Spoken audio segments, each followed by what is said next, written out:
हम कथा सुनाते हैं शिव महापुराण की, हम कथा सुनाते हैं शिव महापुराण की। नीलकंठ देवा, आहा अद्भुत गाना बनौले बाने पवन सिंह।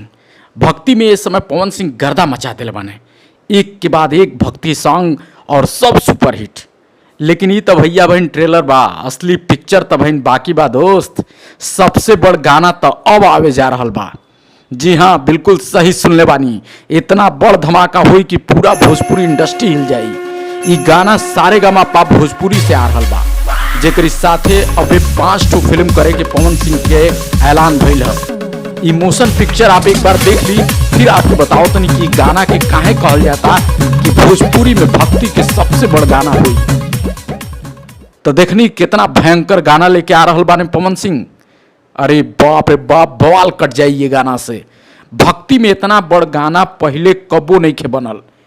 पावर स्टार पवन सिंह जब से अपन दूसर अवतार में आयल बाने तब से इंडस्ट्री के हिला दिले बाने, एक के बाद एक सुपरहिट गाना दे रहल बाने। भक्ति में उस शुरुआत कैले रहने रोए ले रहुराई गाना से, अगर आपके याद हुई तो, और सबके रुआ दिले रहने। ओकरी बाद से लगातार सावन में उनकर धमाका जारी बा, और अब आ रहल बा सावन के सबसे बड़ गाना काशी में शिव शंकर। वाह, का नाम दिले बाने भाई। मानल जा रहल बा कि सावन में पवन सिंह के सबसे बड़ धमाका हुई, और एकर गूंज भोजपुरी ना साउथ और बॉलीवुड इंडस्ट्री तक जाई।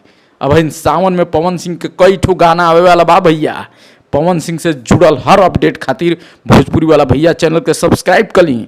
ये गाना कब आई ये करी खातिर हम जल्दी ये वीडियो बनाए, हम अपडेट लेवे के कोशिश करतनी। जैसे ही मालूम चल जाए कि ये गाना के डेट, तो तुरंत हम आप लोग खातिर हाजिर हो जाए वीडियो लेके।